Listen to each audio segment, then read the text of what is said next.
রব্বে কারীম বলে শরীরের ময়লা আসল ময়লা নয়, মনের ময়লা আসল ময়লা।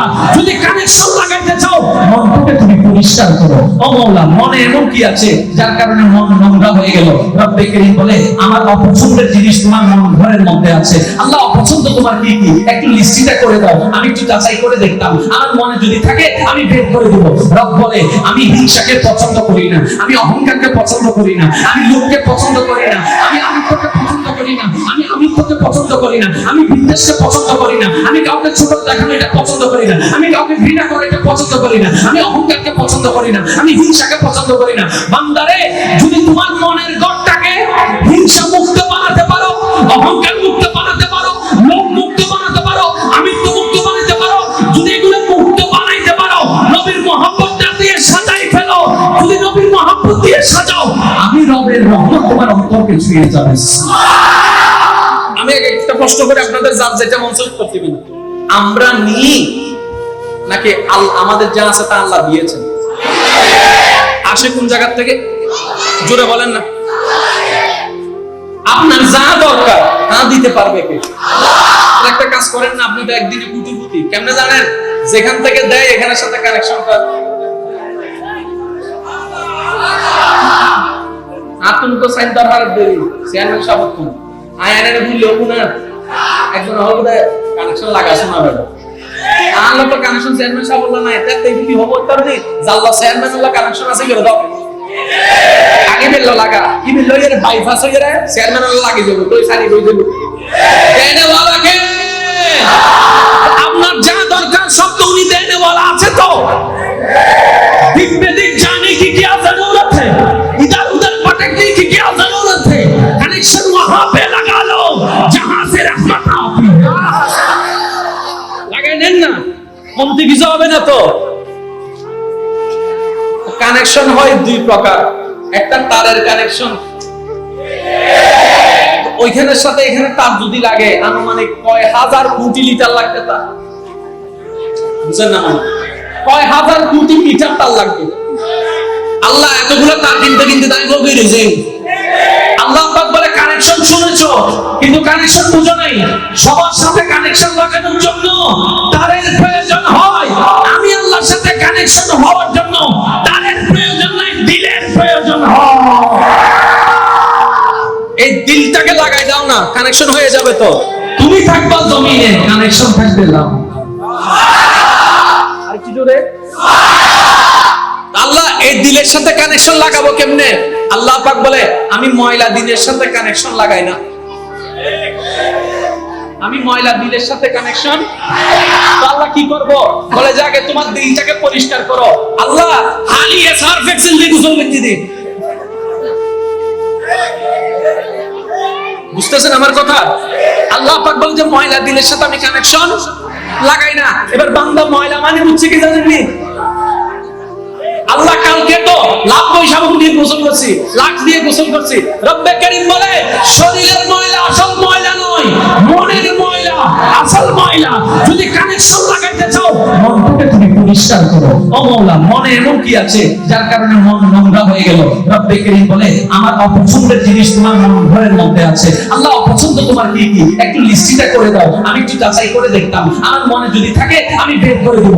রব বলে আমি হিংসাকে পছন্দ করি না, আমি অহংকারকে পছন্দ করি না, আমি লোককে পছন্দ করি না, আমি আমিত্বকে পছন্দ করি না, আমি আমিত্বকে পছন্দ করি না, আমি বিদ্বেষকে পছন্দ করি না, আমি কাউকে ছোট দেখানো এটা পছন্দ করি না, আমি কাউকে ঘৃণা করা এটা পছন্দ করি না, আমি অহংকারকে পছন্দ করি না, আমি হিংসাকে পছন্দ করি না। বান্দারে, যদি তোমার মনের ঘরটাকে হিংসা মুক্ত বানাতে পারো, অহংকার মুক্ত বানাতে পারো, লোভ মুক্ত বানাতে পারো, আমিত্ব মুক্ত বানাতে পারো, যদি এগুলো মুক্ত বানাইতে পারো, নবীর মহব্বতটা দিয়ে সাজাই ফেলো, যদি নবীর মহব্বত দিয়ে সাজাও, আমি রবের রহমত তোমার অন্তরকে ছুঁয়ে যাবে।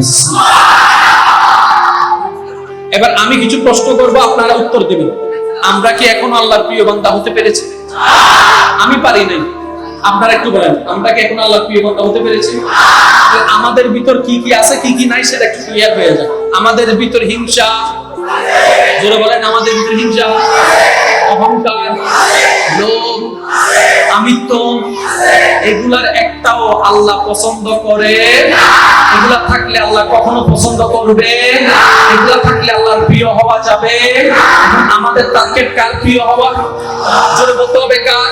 তাহলে এনি হাউ আমাদেরকে এগুলা থেকে মুক্ত হতে হবে, এগুলা থেকে মুক্ত হতে হবে, মনটাকে এগুলা থেকে মুক্ত করতে হবে। এবার আমি প্রশ্ন করব, আপনারা জোরে জোরে বলবেন, আমাদের ভিতরে হিংসা, আলেমের ভিতরে হিংসা, হাফেজের ভিতরে হিংসা, আরেকটু জোরে বলেন, নেতার ভিতরে হিংসা, প্রজার ভিতরে হিংসা, ব্যবসায়ীর ভিতরে হিংসা, চাকরিজীবীর ভিতরে হিংসা, তারপরে আপনার শিক্ষকের ভিতরে হিংসা, ছাত্রের ভিতরে হিংসা, বক্তার ভিতরে হিংসা, আলেমের ভিতরে হিংসা, শ্রোতার ভিতরে হিংসা, আব্দুল কাদের জিলানীর ভিতরে হিংসা।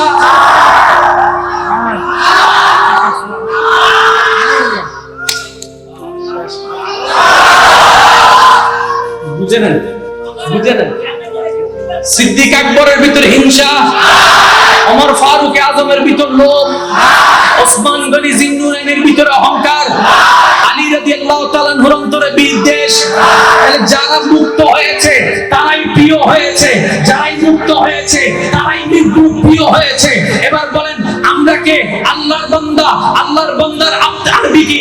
আব্দুল্লাহ, আব্দুল্লাহ, আব্দুল্লাহ, গভীর মনোযোগ, আব্দুল্লাহ। এই আব্দুল্লাহ এখনো আল্লাহর প্রিয় হতে পারি নাই। যদি মনের ঘরটাকে একবার পরিষ্কার করে ফেলতে পারি, আমরা আব্দুল্লাহ থেকে পারমিশন পেয়ে ওলি আল্লাহ হয়ে যাব। এবার সিদ্ধান্ত আপনাদের, তর্কাতর্কি ঠেলাঠেলির দরকার নাই। নিজে বাঁচলে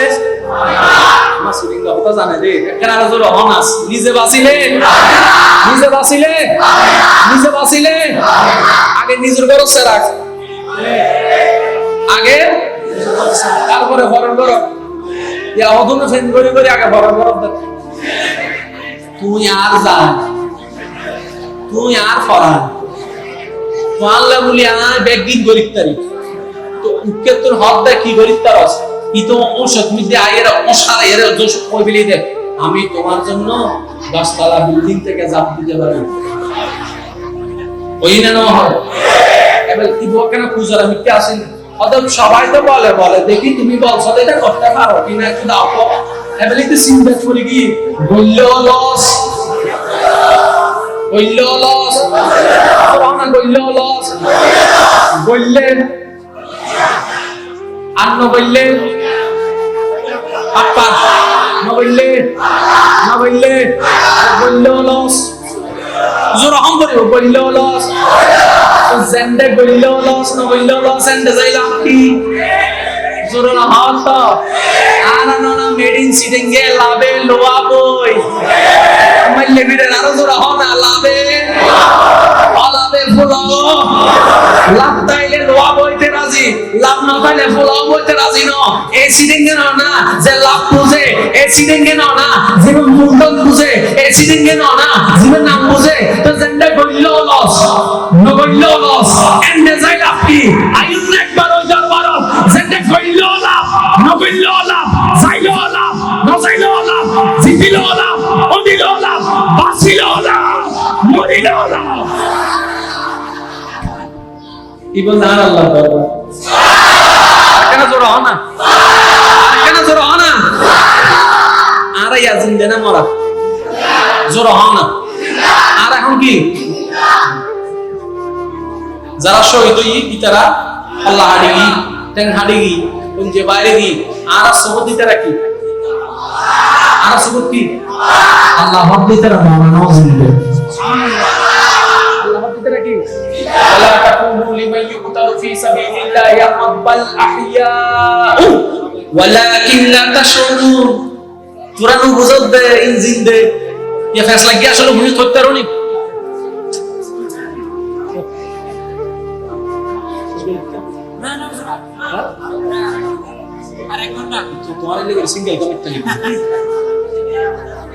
একবার বলেন মারহাবা। সিডিংয়ে হওয়ার তো মজা আছে ভাই, আমি তুমি হই মজা নাই ওড়ো জ্ঞান আছস এত লাগন যারা সিডাঙ্গের বাইরে সরি করে মাস 3 মাস 6 মাস তাই আইনুর পরে সিডিংয়ে যত ঢুকে মন তো খুশি লাগে আজ বইম যে সিডিংয়ে ভাষা বলে ঠিক না বেটে কোন না সিডিংয়ে ভাষা মিটি যে আচ্ছা সম্পূর্ণ সুন্দর ভাষা মাম্মি মম আমা ঠিক না বেটে কোন না গাহেরও শান্তি উনিরও শান্তি আমা এক বাটা হাসা আমা আর কেন জোর আমা আমা উনিও শান্তি গাহেরও শান্তি ইয়া উদারা কিন্নেরা হাই বলি মা আর বলতে মাম্মি শেষ পর্যন্ত বড় হয়ে এরা মাম্মিরে দেয় আর ফৌজ ইত্যাদি দিয়া নাই কিন্তু জান্নাত ওই জান্নাত দিবে রে বুকুল হয়ে এরা তাই দিবে বলে বোতাজর ফকরেন্ডা আছে বজর হন আছে না নাই আল্লাহ মা বাবা সেবা করিবের বেগুন তৌফিক তো আমিন জোরে বলেন একটু চিৎকার দিয়ে বলেন মা সেবা করার মানে এন্ন বউর ফিডল এর আগে কেন বুঝন পড়িব মনে রাখবেন মায়ের জায়গায় মা বউয়ের জায়গায় বউ আমরা ভুলটা করি কোথায় জানেন মা এবং স্ত্রীকে একসাথে কল্পনা করি দায়িত্ববান একসাথে কল্পনা করি একটা কথা মাথায় বসাইলে রাখলে আপনার সব প্রশ্ন ক্লিয়ার হয়ে যাবে সেটা হচ্ছে মায়ের জন্য আপনি সন্তানের দায়িত্ব পালন করবেন আর স্ত্রীর জন্য আপনি স্বামীর দায়িত্ব পালন করবেন স্বামীর দায়িত্ব সন্তানের দায়িত্ব কখনো এক যেমন মা যদি আপনাকে বলে সবার সামনে আপনার চোখ রাখতে হবে নিচে আপনার চোখ রাখতে হবে কিছু বলা তো দূরের কথা চোখ চলে তাকানোটাও দেয়া যাবে কারণ আপনাকে তিনি আঘাত করেছেন যার পায়ের নিচে আপনার রব আপনার জন্য জান্নাতের ব্যবস্থা করে দিয়েছে মনে রাখবেন আজকে একটা কথা বুঝার জন্য বলছি বেয়াদবি মাফ করবেন মা যদি বেশ্যাও হয় সন্তানের জন্য ওই মায়ের পায়ের নিচেই জান্নাত কিছু বলার ভাষা আমার কাছে নেই সর্বোচ্চটা বললাম আমার মা যদি বেশ্যাও হয় আমার মায়ের পায়ের নিচে আমার জন্য আপনার জন্য না হতে পারে আমাদের নবী শিক্ষা দিয়েছেন আমাদেরকে মাদের পরিচয় একটাই সেটাই মা মা ছাড়া কোনো পরিচয় নেই যার মাই হোক মা মানি মা আমার বড় লজ্জা লাগে ভাবতে অবাক লাগে দুই চারটা কথা কাটাকাটি হলে আমরা যে গালি সবগুলো ব্যবহার করি প্রত্যেকটা গালিতে মাকে নিয়ে গালি দিই আরে ভাই অনেকের মা তো কবরে চলে গিয়েছে মাকে নিয়ে গালাগালি এগুলো আবার কেমন কথা মা তো কোনো দোষ করে নাই দোষ আমি একা করেছি দোষ আপনি একা করেছেন মা নিয়ে কেন গালাগালি এগুলো কখনো সন্তানের কাজ হতে পারে আমাদেরকে এগুলো থেকে হেফাজত করুন অভ্যাসগুলো পরিবর্তনের দরকার জোরে বলেন না পরিবর্তনের দরকার এবার আমি আপনাদেরকে বলি ভালো মানুষ খারাপ মানুষ আমরা পার্থক্য করতে পারছি রাস্তায় ঝগড়া করা ভালো না খারাপ মা বাবার সাথে বেয়াদবি করা সম্পদ দখল করা জালিয়াতি করা এক নাম্বার বলে দুই নম্বর দেওয়া মানুষের সাথে খারাপ ব্যবহার করা অভদ্র আচরণ করা রাগ দেখানো আর একটু জোরে মেজাজ দেখানো ডেলি 2 বার বউ ফিটানো তার মানে এগুলা করা যাবে যৌতুক নেওয়া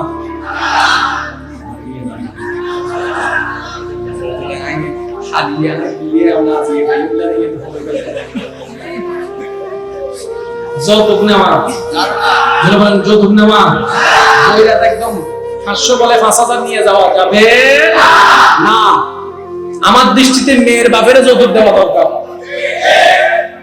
মেয়ের বাপকে উল্টা যৌতুক দেওয়া দরকার কেন আপনার বউটাকে যে এত বছর লালন পালন করছে লস তো আপনার মেয়ের বাপের হয়েছে সম্পদ তো আপনাদের কথা বলেন না কেন সম্পদ আপনাদের লালন পালন করছে মেয়ের বাপে পড়ালেখা করেছে মেয়ের বাপে কাপড় টাপড় দিছে মেয়ের বাপে এখন তো কি নিয়ম উল্টা হওয়া দরকার মেয়ের বাপে বলবে যে আপনাদের বউটাকে যে আমি 17-18 বছর 20 বছর রাখছি খরচ লাগা মারা দেন তারপর মেয়ে নিয়ে সিস্টেম এটা হওয়ার দরকার আছে না নাই ওই মেয়ের বাবা মেয়ের ভাইয়ের একটা আওয়াজ দিয়ে বলেন এটা হওয়ার দরকার আছে না নাই মনে রাখবেন ভাইরা আপনার কাছে যদি ফাটাক্ত লুঙ্গি থাকে ওই লুঙ্গি নিয়ে আপনি সংসার শুরু করেন বরকত দেওয়ালা কে আল্লাহ আমাদের সবাইকে বোঝার তৌফিক দান করুন। এবার একদম মনোযোগ দিয়ে ঘটনাটা শুনবেন, তাহলে বুঝতে পারবেন। আমার নবী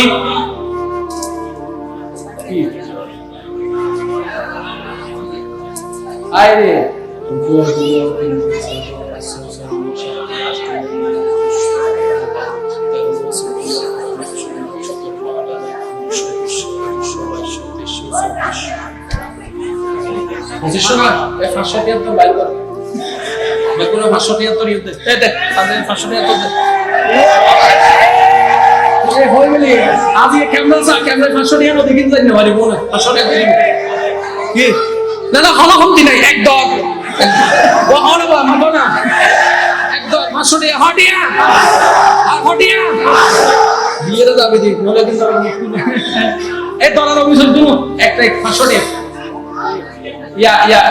ইউটিউবের মধ্যে কি দিব কারণে কারণ বাড়ি হুজুর 500 টাকা চেয়েছেন আমাদের থেকে, মানে কোনো কিছু হইতো না হালের একবারে জিল্লে হইলে। আচ্ছা একটু খেয়াল করেন, মদিনার বাজার, আমি বলবো শুধু আপনারা সুবহানাল্লাহ বলে বলে জান্নাতের মধ্যে গাছ লাগান, কারণ নবী বলেছেন যে একবার সুবহানাল্লাহ আলহামদুলিল্লাহ বলবে, আল্লাহর দরবারে যদি কবুল হয়ে যায় জান্নাতে তার নামে একটা গাছ আল্লাহ রব্বুল আলামিন। আরেকটু জোরে বলেন না সুবহানাল্লাহ। মদিনার বাজার, আল্লাহ রাসূলের সাহাবী দোকানের মধ্যে বসে আছে জিনিস বিক্রি করার জন্য। ইত্য বছরে একটু মনোযোগ দিবেন, যারা ব্যবসায়ী ভাইরা আছেন আপনারা বিশেষ মনোযোগ দিবেন। ইত্য বছরে একজন বিধর্মী নবীজির সাহাবার দোকানের মধ্যে আসে একটা কাপড় কেনার জন্য। তখন নবীজির সাহাবীকে যখন বললেন, ভাই অমুক কাপড়টা আমাকে একটু দেন, আমি এটা কিনবো, নবীজির সাহাবা উত্তর দিলেন, ভাই আপনি আমার থেকে কাপড়টা নিয়েন না, সামনের দোকান একটা আছে, ওই দোকান থেকে একই কাপড় পাওয়া যায়, আপনি ওই দোকান থেকে নেন। ওই ক্রেতা ওখান থেকে চলে গেল, ওটা ভিন্ন ধর্মের একজন ক্রেতা ছিল। ওই ক্রেতা ওখানে চলে গেল, যাওয়ার পরে ওটা কিনলেন, কেনার পরে আস্তে আস্তে মনে মনে ভাবলেন, কিরে কোনো দোকানদার তো কাস্টমার ছাড়ে না, লস দিয়ে হলো তো কাস্টমার ধরে রাখে, এই দোকানদার তো জীবনে দেখলাম না, ব্যাপার কি, নিশ্চয় কোনো না কোনো কারণ।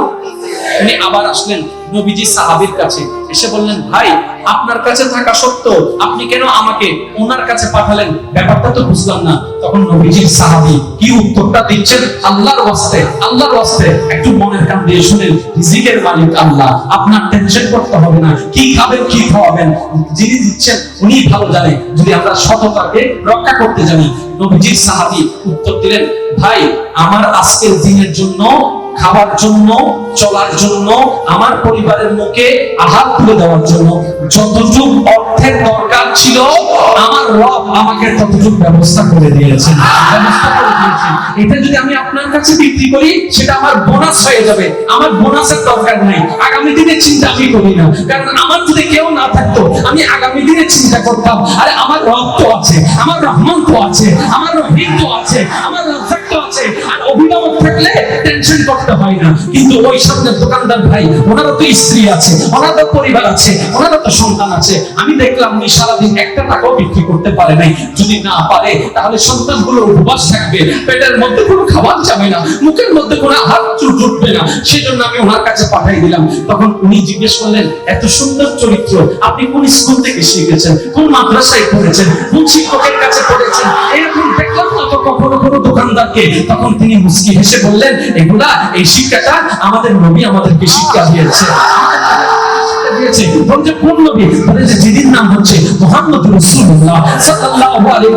যিনি আল্লাহর প্রেরিত নবী, তিনি আমাদেরকে শিক্ষা দিয়েছেন, নিজের জন্য যদি ভালো চাও অন্যের ভালো করো, নিজের জন্য যদি উপকার চাও অন্যের উপকার করো, যদি তুমি আশা করো আল্লাহ তোমাকে বিপদে সাহায্য করো, তুমিও অন্যের বিপদকে সাহায্য করো, তুমি অন্যের বিপদে সাহায্য করো, তুমি যদি চাও তোমার রাস্তা খুলে যাক, তুমি তোমার আরেকজন ভাইয়ের জন্য রাস্তা খুলে দাও, রাস্তা খুলে দাও। যে অন্যের উপর দয়া করে রব তার উপর দয়া করে, রব তার উপর দয়া করে, রব তার উপর দয়া করে। ওই বিধর্মী ক্রেতা ওনার এই কথাগুলো শুনে এত মুগ্ধ হয়েছেন, উনি বললেন, আমাকে তাড়াতাড়ি আপনার নবীর কাছে নিয়ে যান। আরে যে ধর্ম মানবতার প্রতি এমন প্রেম ভালোবাসা শিখায়, এই ধর্ম ছাড়া অন্য কোন ধর্ম সত্য হতে পারে না।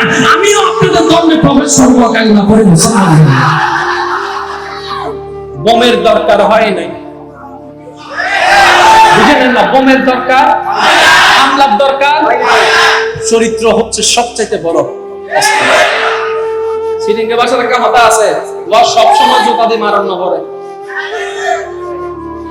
হনা সব সময় জুতা দিয়ে মারান না পড়ে। কেন হত্যারণ নি হইম না রে দোকান গুলো গিয়েন দে মাশাআল্লাহ মাশাআল্লাহ। কষ্ট না হনা কত ভালো লাগে আমার আরো ভালো লাগে নবীর দরুদ সালাম, নবীর দরুদ সালাম, নবীর দরুদ। সবাই মিলে কি আওয়াজে কত ভালো লাগে আরো ভালো সালাম, নবীর দরুদ সালাম, নবীর। কারো জবান যেন চুপ করে না থাকে, সবাই ইমানি আওয়াজে আল্লাহুম্মা সাল্লি আলা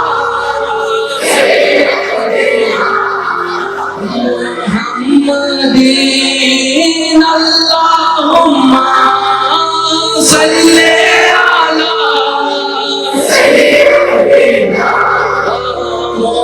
মুহাম্মাদিন, নবীর দরুদ সালাম, নবীর দরুদ সালাম। কত ভালো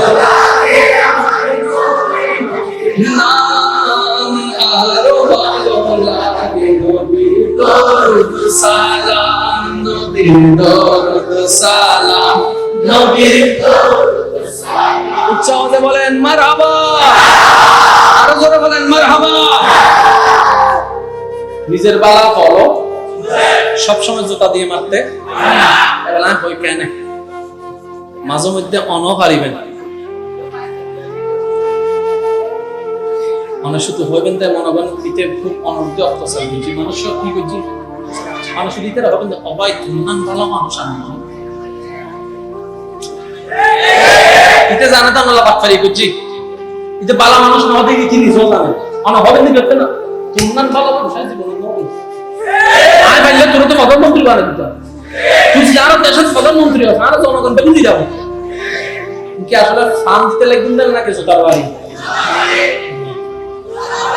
আরো জোর হয় কি জোতা তো তোরম বুঝছি না না তুই যদি খাই সরম তা হাই হবো তো ভাই আর দর্শন আর বেলবিন্দ করিস ঠিক না বেটি যে খাই আই মরে এটা জোতা দিয়ে মারুন না মরে আর যাতুন হায়া নাই এটা লাড়ির হাত তোলা যায় আর কেন জোর হন ভাই ঠিক না বেটি মনে রাখবেন ভাইরা সবচেয়ে দামি সম্পদ হচ্ছে চরিত্র। হাসরের ময়দানে দাড়ি পাল্লার মধ্যে মিজানের মধ্যে যে আমলটা সবচেয়ে ওজনদার হবে সেটা হচ্ছে মানুষের চরিত্র। চরিত্র আমরা সুন্দর করব কিভাবে শুধু একটু বুঝার জন্য আপনাদেরকে বলে আমি নিজে শিখার জন্য। সবচেয়ে চরিত্রের অলংকারের নাম হচ্ছে ধৈর্য এবং সহ্য। মনে রাখবেন যে সইবে যত সে পাইবে তত। যার সবার ক্ষমতা বেশি তার পাওয়ার ক্ষমতাও। আমরা বোকামি করি কোথায় জানেন?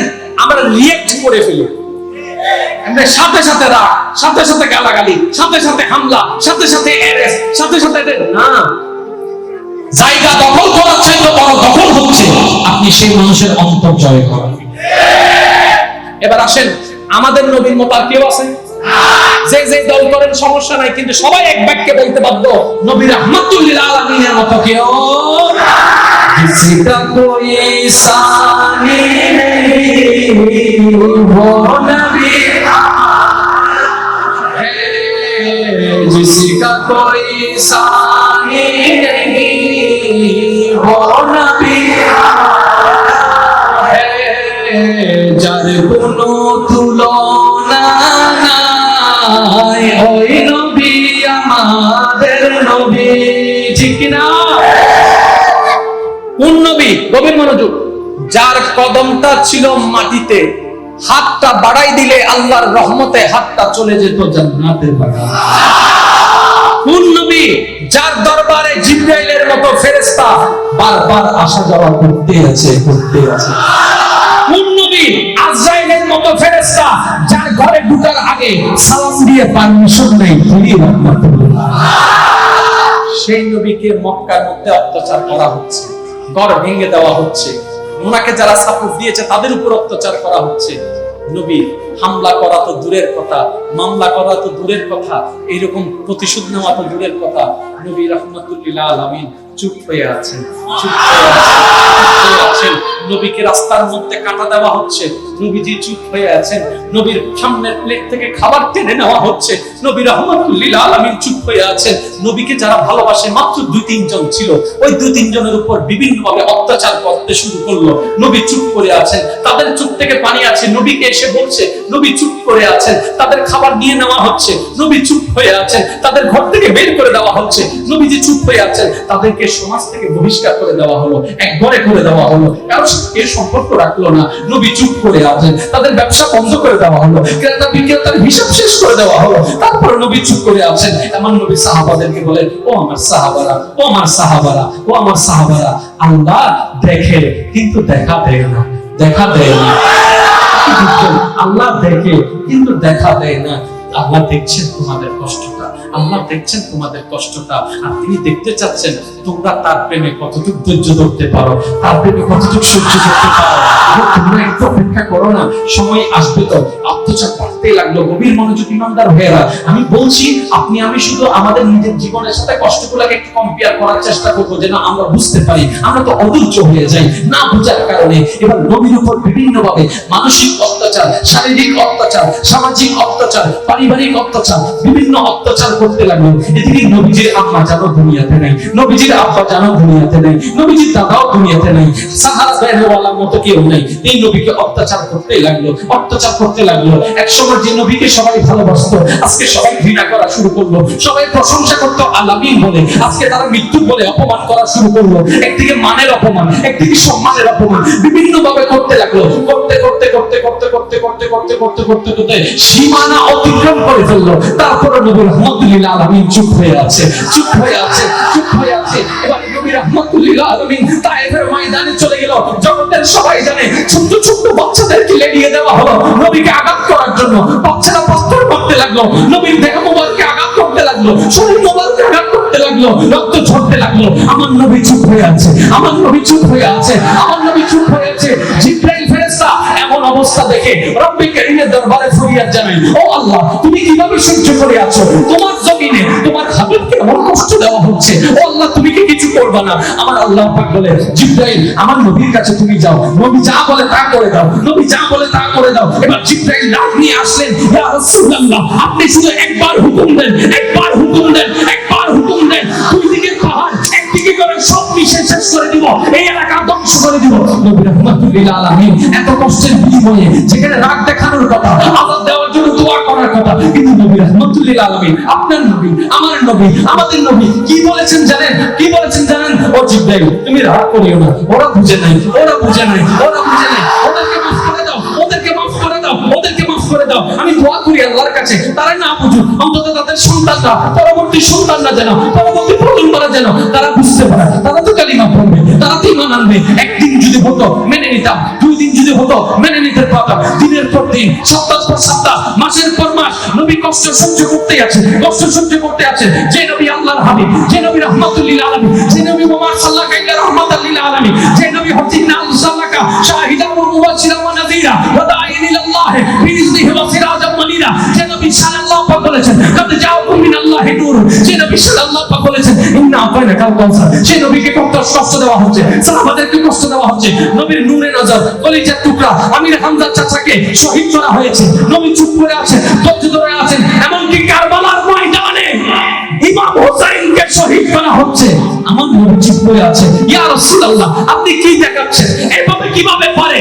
আল্লাহর নবী বলে আল্লাহর যদি প্রিয় হতে চাও, ধৈর্য হচ্ছে সবচেয়ে বড় গুণ। কারণ আল্লাহ নামাজের সাথে আছে বলে নাই ইন্নাল্লাহ মা'আস সাবিরিন, যে ধৈর্য ধরবে রব তার সাথে আছে। আর রব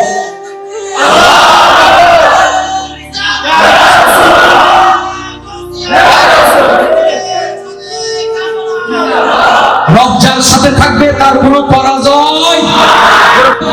এবার জয় পরাজয় কি জিনিস আসলে আমরা সেটাও বুঝি।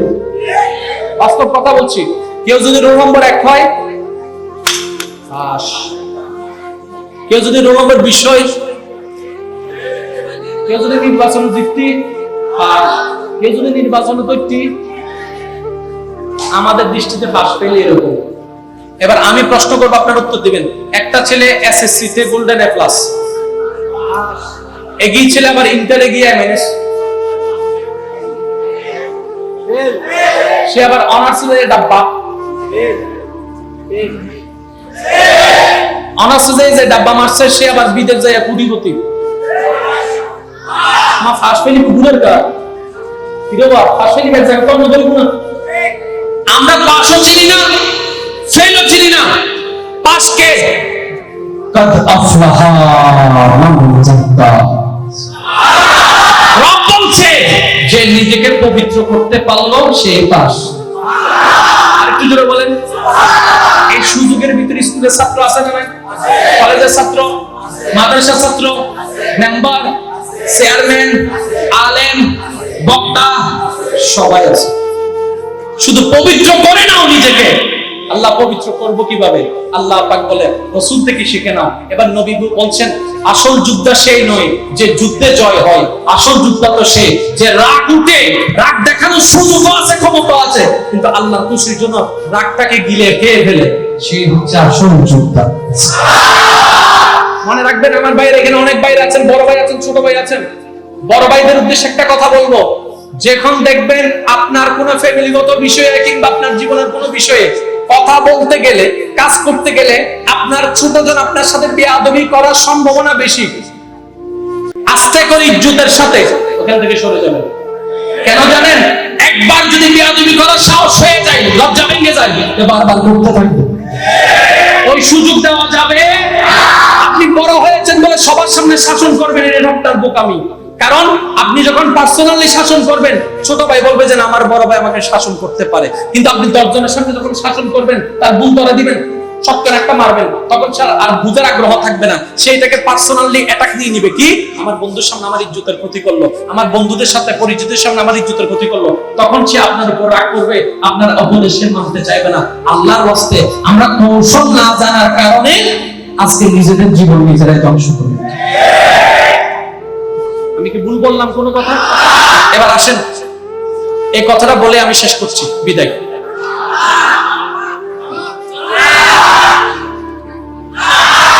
কি না ওই 5 জন হইলে না আর বেগুন হবে যা বুঝিয়া কই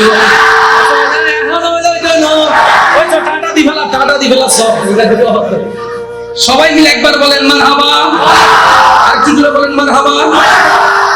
আমার যুবক ভাইরা একটু খেয়াল করবেন, একটু খেয়াল করবেন। সফল হওয়ার জন্য সাইকোলজিক্যাল বিষয়ের ব্যাপারে সফল হওয়ার জন্য একটা জিনিস খুব ইম্পর্টেন্ট, সেটা হচ্ছে রাইট ডিসিশন। যে কোনো বিষয়ের মধ্যে সঠিক সিদ্ধান্ত নেওয়াটা, নিতে পারাটা একটা বড় পাওয়ারফুল কাজ করে। মনোযোগ আছে কি আপনাদের? মনোযোগ আছে? জীবনে সফল হওয়ার জন্য, সাকসেস হওয়ার জন্য রাইট ডিসিশন বড় ইম্পর্টেন্ট। ক্যালিফোর্নিয়ার বড় বড় বিজ্ঞানীরা গবেষণা করে দেখলেন মানুষের ব্রেন দিয়ে কারা বেশি সঠিক সিদ্ধান্ত নিতে পারে, কারা বেশি সঠিক সিদ্ধান্ত নিতে পারে। ওনারা গবেষণা করে দেখলেন প্রতিটি মানুষের ব্রেনের মধ্যে অ্যামিগডালা নামক একটি জায়গা আছে, যার সেই জায়গাটা যত বেশি স্ট্রং, পাওয়ারফুল, তার সঠিক সিদ্ধান্তটাই বেশি কার্যকর হবে। আমাদের গবেষণা নয়, বিজ্ঞানীদের গবেষণা। এবারে বিজ্ঞানীরা গবেষণা করতে লাগলো এই অ্যামিগডালা জিনিসটা কাদের বেশি হয় এবং কি কারণে বেশি হয়। ওনারা গবেষণা করে দেখলেন যে যেই মানুষটা, গভীর মনোযোগ, যেই মানুষটা তার নিজের জীবনে অন্যের উপকার করতে চায়, অন্যের উপকার করে, অন্যের ভালো চায়, অন্যের ভালো আশা করে, অন্যের উপকার করার আগ্রহ রাখে, অন্যকে সাহায্য করার আগ্রহ রাখে, অন্যকে সাহায্য করে, অন্যকে সহযোগিতা করে, এই চিন্তাধারার মানুষ যারা হয় তাদের অ্যামিগডালাটা একটু বেশি পাওয়ারফুল হয়। তাহলে বিজ্ঞানের দৃষ্টিতে সঠিক সিদ্ধান্ত নেওয়া হয় অ্যামিগডালা থেকে। অ্যামিগডালাটা সক্রিয় থাকার জন্য এই সমস্ত কোয়ালিটিটা বেশি কাজ করে। এবার এই বিষয়টাকে ইসলামের চোখ দিয়ে একটু খেয়াল করে দেখেন। নবী রাহমাতুল্লিল আলামিন বলছেন যে অন্যকে সহযোগিতা করে আল্লাহ তাকে সহযোগিতা করে। আরেকটু জোরে সুবহানাল্লাহ। নবী রাহমাতুল্লিল আলামিন বলে যে অন্যের জন্য রাস্তা খুলে দেয় আল্লাহ তাআলার জন্য রাস্তা খুলে দেয়। যে অন্যের উপকার করে আল্লাহ তার উপকার করে। যে অন্যকে তুলতে চায় আল্লাহ তাকে তুলে দেয়। এবার বলেন সফলতা আসে কার থেকে? আর একটু জোরে বলেন কার থেকে? বিজ্ঞান বলছে, আমাদের জ্ঞান বলছে সফলতার জন্য রাইট ডিসিশনের দরকার। তাহলে সফলতা আসে আল্লাহ থেকে, রাইট ডিসিশন আসে ওই ব্রেন থেকে। এবার ব্রেনের সেই কার্যকরীর সাথে ইসলামের সেই আদেশ নিষেধ যদি আপনি একটু খেয়াল করে দেখেন, আপনি বলতে বাধ্য হবেন ইসলামের প্রতিটা আদেশের মধ্যে মানব জাতির জন্য কল্যাণ আর কল্যাণ করেছে। আল্লাহ আমাদের সবাইকে বুঝার তৌফিক দান করুন। আমিন। শেষ কথায় আমি চলে আসলাম। আজকে থেকে রাগারাগি চলবে? জোরে বলেন, রাগারাগি চলবে? আচ্ছা, কেউ আপনার নামে বদনাম করলে আপনি কি করবেন? কি বলেন না জোরে? আমি যেটা করি ফেললে সেটা করবেন 5 টাকা।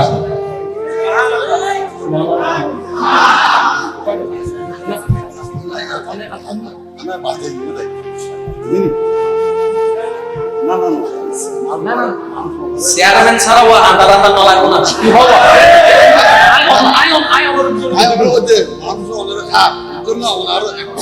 হাই ফেলে বুঝা যাবে।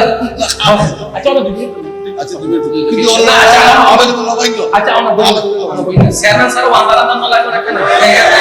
কি হওয়া ঠিক না ঠিক? এখানে খেয়াল করুন, গভীর মনোযোগ। 5 টাকা কয় টাকা? কয় টাকা?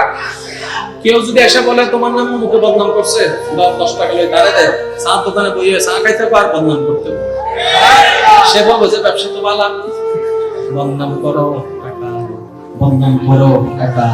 এবার সেও মরছে, আপনিও মরছেন। সেও হাসরে গেছে, আপনিও হাসরে গেছেন। তো যার যার গুনাহ সম্পর্কে তার ধারণা আছে না নাই? আপনার গুনাহ হচ্ছে 80 বস্তা, সে জানে যে তার গুনাহ হচ্ছে 80 বস্তা। ওখানে যাওয়ার পরে তার গুনাহ দেখতেছে 120 বস্তা। এটা হতে মাইলে বীরের 80 এনে নিবি এই হতো। তখন আপনি তার সামনে হেঁটে হেঁটে যাবেন, কেনলা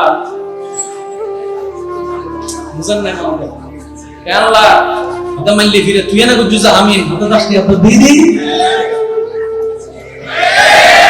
বদনামকারীর জন্য বদদুয়া নয়, ভালোবাসা দেন। রাগ অনেক দেখাই আছেন ভাই, কারণ ইজ্জত দেনে ওয়ালা।